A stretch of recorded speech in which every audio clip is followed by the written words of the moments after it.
Monsieur le Président, Mesdames et Messieurs les ministres, mes chers collègues, l'immigration est une chance pour la France. Telle est depuis une trentaine d'années la devise, sinon de la République, du moins d'une classe politique qui a tout renié jusqu'à laisser mourir l'identité du peuple français. Regroupement familial, effacement des frontières, discrimination positive à l'embauche, assistanat social, droit d'asile, faux mineurs mais vrais clandestins majeurs, vous avez créé toutes les conditions d'une véritable submersion migratoire. Alors l'immigration est une chance, mais pour qui ? Assurément pas pour nos compatriotes.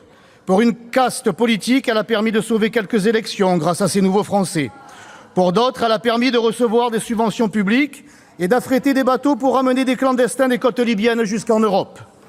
Les chiffres sont éloquents. En 2016, seuls 7% des étrangers qui se sont installés chez nous étaient munis d'un contrat d'embauche. L'immigration n'est plus, et depuis longtemps, une immigration de travail, mais une immigration de peuplement pour assistés sociaux. Pour nos compatriotes, la facture est exorbitante. Je vous le dis solennellement, mes chers collègues, je ne crois pas à la théorie du grand remplacement. En revanche, je suis convaincu de sa réalité. Je n'évoquerai pas, moi, le bruit et les odeurs si chers au président disparu, mais ces zones qui se comptent par centaines à travers le pays, qui sont devenues des enclaves étrangères, des zones de non-France où la haine de tout ce qui est français se répand comme une traînée de poudre. Nos lois, notre culture, notre identité, notre savoir-vivre, notre savoir-être, nos libertés, celles des femmes en particulier, comme les libertés sexuelles et religieuses, sont rejetées, combattues pour être elles aussi remplacées sous les coups d'un communautarisme islamiste militant. L'idéologie du vivre ensemble s'écroule sous le poids de la réalité d'une immigration chaque jour plus violente et conquérante et met en danger notre unité nationale et républicaine. Seuls ceux qui en ont les moyens en réchappent. Et parmi ceux-là, vous tous, ou presque, mes chers collègues, car si la classe politique est favorable au vivre ensemble, elle ne s'inflige pas le vivre avec. L'immigration, c'est comme les éoliennes. Ceux qui en défendent l'installation refusent d'en voir à côté de chez eux. Votre politique d'immigration, mes chers collègues, a aussi le coût du sang. Du Bataclan à Nice, de Laura à Morane, à Timothy ou à Théo, c'est notre jeunesse qui est sacrifiée sur l'autel d'une idéologie destructrice. Sur le plan social, la politique d'immigration relève de la provocation. Alors que chaque jour de nouveaux sacrifices sont exigés des Français, l'immigration continue d'être un tonneau des Danaïdes. Le coût de l'AME qui bénéficie aux seuls clandestins est passé de 400 millions il y a 15 ans à 1 milliard d'euros aujourd'hui. Les Français ne s'y trompent plus, ou plutôt, vous ne les trompez plus. Ils sont majoritaires à refuser ce suicide national. Les Français en ont marre, les Français en ont assez. 40 ans qu'ils se poussent, qu'ils consentent les sacrifices, qu'ils accueillent l'autre, et qu'ont-ils obtenu en retour ? Le développement d'un insupportable racisme anti-français, anti-blanc, anti-chrétien. Nos compatriotes refusent la submersion et de devenir des étrangers dans leur propre pays, alors vous menacez, vous censurez et vous traînez devant les tribunaux ces résistants qui refusent de collaborer. Comment pouvez-vous avoir les yeux aussi grands fermés devant ce phénomène unique dans l'histoire de l'humanité et des nations, celui de l'explosion démographique mondiale? Loin d'en prendre conscience et fidèle à son en même temps, Emmanuel Macron parcourt l'Europe pour sanctionner les pays qui refusent les quotas de migrants et il s'apprête à faire de Marseille un port d'accueil pour les clandestins de la Méditerranée. Marseille qui subit déjà une situation migratoire, sociale et sécuritaire explosive. Une provocation que je continuerai à défendre et à dénoncer, comme c'est le cas depuis longtemps, et même si cela doit me coûter une mise en examen, comme c'est le cas aujourd'hui, car dans ce beau pays de France, un parlementaire qui dénonce un trafic d'êtres humains se retrouve devant les tribunaux. Face à ce danger mortel qui menace notre nation et l'Europe de Charlemagne, de Charles Martel, de Charles Quint, personne ne nous fera taire, mais nous attendons bien autre chose que de ce faux débat. Les seules questions qui devraient vous animer sont celles-là. Avons-nous, nous, Français, le droit de vivre en France selon nos traditions et notre identité? Avons-nous le droit de rester ce que nous sommes et de transmettre à nos enfants ce que nous avons reçu de nos parents? Avons-nous le droit de demeurer Français dans une France française? Nous connaissons la réponse, et le sursaut national ne peut donc venir d'aucun d'entre vous. Aussi, pour toutes les victimes de votre folle politique d'immigration, pour les victimes sociales, économiques et identitaires, pour toutes ces familles dont la vie a été détruite sous les coups de l'immigration sauvage, je vous demande, mes chers collègues, de droite comme de gauche, car vous êtes tous responsables de ce désastre, je vous demande de vous excuser. Excusez-vous pour avoir menti. Excusez-vous pour avoir Il va trahi. falloir conclure. Excusez-vous, je conclus, Monsieur le Président, merci. Excusez-vous en instaurant la préférence nationale dans tous les domaines, en rétablissant les frontières, en mettant en place des quotas, non pas d'immigration, mais des quotas d'expulsion. Excusez-vous en inversant le courant de l'immigration. Si vous refusez, si vous ne renoncez pas à votre idéologie mortifère, bien avant la postérité, c'est la France qui vous maudira. Merci, Monsieur le Président. Merci, Monsieur le maire. Et il s'agit d'accorder un terrain...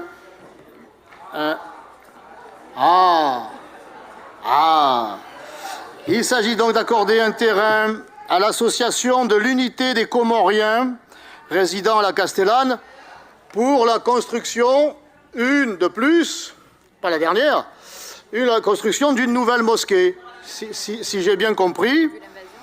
Ceci venant confirmer les propos qui étaient les miens, l'analyse qui était la mienne, la réalité que je présentais ce matin à propos de l'immigration massive des Comoriens en direction de Mayotte, et pas seulement de Mayotte, puisque Marseille, comme chacun le sait, est la première ville comorienne du monde.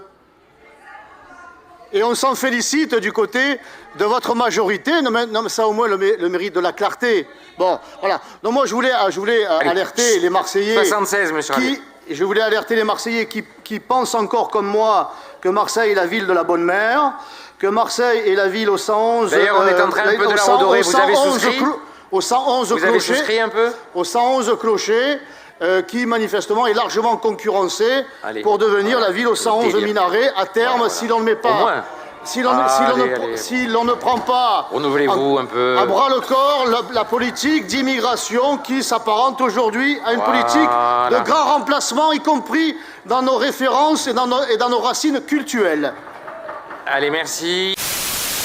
Il est de coutume républicaine de féliciter celui ou celle qui vient d'être élu. Je voudrais d'abord féliciter Madame Rubirola. Madame Rubirola qui aura été celle sur qui la gauche aura pu compter jusqu'au bout. La gauche, à défaut des Marseillais. Elle se sera sacrifiée en acceptant d'endosser cette responsabilité de tête de liste d'une coalition pour le moins hétéroclite, avec des personnalités aux ambitions personnelles qui mettaient en péril cette union. Et puis Madame Rubirola est apparue, je ne dirais pas comme la Sainte Vierge, mais elle est apparue, sauvant ainsi cette alliance, et elle aura accepté de porter cette responsabilité durant 6 longs mois, car en réalité, ces mois furent interminables pour elle. Ce fut une véritable épreuve qui n'a pas dû être de tout repos en raison de sa situation personnelle, sa situation de santé à laquelle je crois. Et permettez-moi, Madame, de vous souhaiter un prompt et total rétablissement. Elle a accepté de rester sur ce siège pendant 6 mois, un véritable calvaire. Et nous avons pu constater que lorsqu'elle s'est exprimée, annonçant sa démission, à chaque mot prononcé, c'était un pas de plus vers une libération personnelle. Ce sacrifice a laissé la place à un autre, celui d'accepter malgré tout cette place de première adjointe, une place et une activité très importante, et pourtant elle tient à l'assumer, ce qui nous épargne, nous Marseillais, de devoir subir comme première adjointe celle qui trépignait, celle qui aurait tellement voulu l'obtenir, tellement qu'elle avait négocié avec ses opposants de droite au mois de juillet pour finalement se ranger sous vos couleurs. Vous nous épargnez, Madame Rubirola, Madame Galli, première adjointe, celle qui se dit fière d'être FLN. Pour ça, je vous dis merci. Merci, Madame Rubirola. Je devrais donc vous féliciter, Monsieur Payan, pour votre élection, mais on a parlé d'hold-up démocratique pour cette élection, et j'ai moi-même employé ce terme, mais à y regarder de plus près, ce n'est pas vraiment un hold-up. Un hold-up, pour ce que j'ai pu en voir évidemment à la télé, dans les films, les téléfilms, on arrive, on braque, les mains en l'air, c'est un hold-up, c'est violent. Vous, ça s'est pas passé comme ça. C'est plutôt un cambriolage, soigneusement préparé, avec une bande de complices, des vieux briscards de la gauche et de l'extrême gauche marseillaise, agissant, si j'ose dire, en bande organisée. Eh oui, bébé, c'est pas Paris ici, c'est Marseille, c'est pas la capitale. Vous avez réussi à vous faufiler, à progresser jusqu'aux urnes comme d'autres atteignent des coffres, pour réussir à rafler le magot, et tout ça sans haine, sans armes et sans violence. Pour atteindre le paradis municipal, vous êtes passé par les égouts de la politique. Écran de fumée, candidature cheval de Troie, conciliabule et négociation d'appareils d'état-major, allant même prendre vos ordres, au moins vos consignes, auprès du très parisien Monsieur Mélenchon. En ayant réalisé le casse du siècle à la société électorale, vous êtes devenu une sorte d'Albert Spaggiari du Parti socialiste. Que mes amis niçois me pardonnent, la comparaison s'arrêtera là. Monsieur Payan, oui, Monsieur Spaggiari n'avait pas le même but que le vôtre, ni les mêmes idées. Monsieur Payan, Monsieur le maire, même si je n'en porte pas vraiment pour cette stratégie qui aura fonctionné, je vous tire mon chapeau. Vous êtes là, c'est que vous avez réussi à convaincre, au-delà des Marseillais, surtout vos partenaires. Combien de temps cela durera-t-il? Nous le verrons bien. D'autres circonstances, quand même, ont pesé lourd, le Covid. Et puis, le fait que nous ayons ici, à Marseille, la droite la plus bête du monde et la plus arrogante. Et surtout, la plus amnésique. Me voilà applaudi par les bandes de gauche. Qui l'eût cru Qui eût cru que cela se passe un jour? Mais devant l'évidence, on ne peut que constater cette vérité que cette droite la plus bête, la plus arrogante et la plus amnésique, qui vous fait la leçon, ou qui fait la leçon, Madame Rubirola, sur sa démission. Mais à m'en souvenir, ce n'est pas si loin, Monsieur Estrosi a démissionné au profit de Monsieur Muselier. Monsieur Gaudin a démissionné au profit de Madame Vassal. Madame Vassal, qui a finalement cédé sa place ici même dans cet hémicycle au mois de juillet, au profit, si j'ose dire, de Monsieur Tessier. Et puis dans le 13-14, le colonel Moutarde, le général Galtier, qui a laissé sa place à Madame Bareil. Contre toute attente, alors vous me direz, mais Monsieur Ravier, vous avez fait pareil avec Madame Dangiot. Mais ce n'est pas la même chose.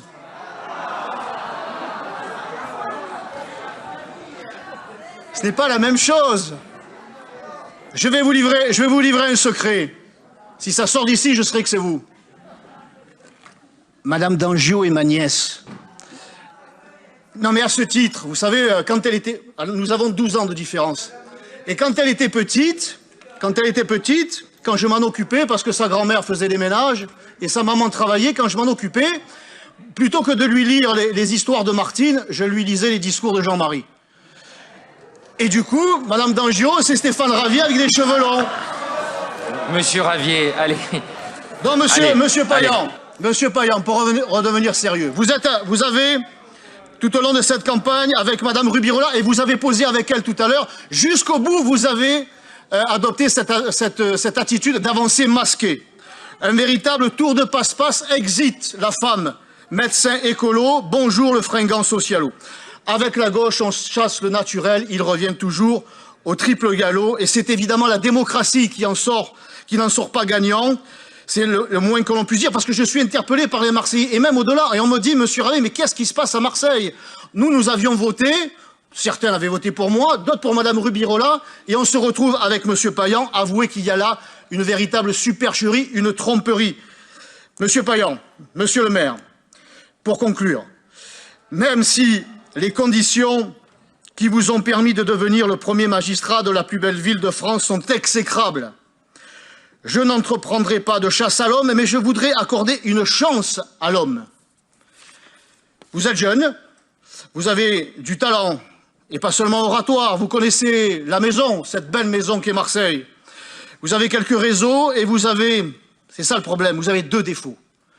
Le premier, vous l'avez rappelé tout à l'heure, dans votre intervention, vous êtes socialiste.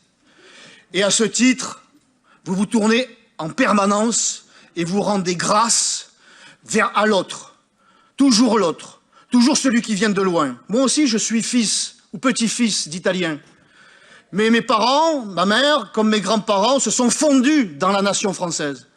Ils ont compris que la nation française, en les accueillant, avait fait un effort et qu'il fallait faire un effort en s'assimilant au pays qui l'accueillait. Et pas en exigeant de ce pays qu'il change de tradition, qu'il change de culture, qu'il change de mode de vie. Donc l'autre, quand il est venu ici, comme les Italiens, les Polonais, les Arméniens, vous l'avez rappelé, les Portugais, ont apporté à Marseille, c'est vrai, un plus.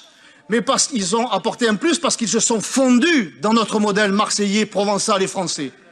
Le mot français, vous ne l'avez pas utilisé, je crois, une seule fois. À Marseille, monsieur le maire, il y a aussi des Marseillais. Il y a aussi des Provençaux. Et il y a aussi, et il y avait avant, des Français. Sachez vous en souvenir. Le deuxième défaut, monsieur, vraiment je termine, monsieur le maire, c'est que les gens ici, qui composent votre majorité, les gens qui vous soutiennent en réalité comme la corde soutient le pendu. Alors qu'il en va de l'avenir de Marseille et de ses 870 000 habitants. Je devrais donc vous souhaiter bonne chance et réussite, mais vos options, monsieur le maire, vos convictions, vos projets, de faire de Marseille une ville pour migrants, une ville hérissée de logements sociaux, une ville où seul l'automobiliste est un délinquant et le délinquant une éternelle victime, une ville où l'entrepreneur, le chef d'entreprise doit être fiscalement tondu, une ville où les racines, les traditions, les coutumes doivent être combattues, j'en passe, et des pires. Tout ça, tout ce qui caractérise votre programme et qui a été annoncé, assumé et déjà appliqué constitue un danger mortel pour notre cité. Une phrase. Nous vous combattrons. Nous combattrons vos choix quand ils seront jugés néfastes pour les Marseillais. Nous les soutiendrons quand ils iront dans le bon sens. Et nous ferons comme nous l'avons toujours fait lorsque nous nous trouvons dans cet hémicycle, des propositions dans le seul but de servir Marseille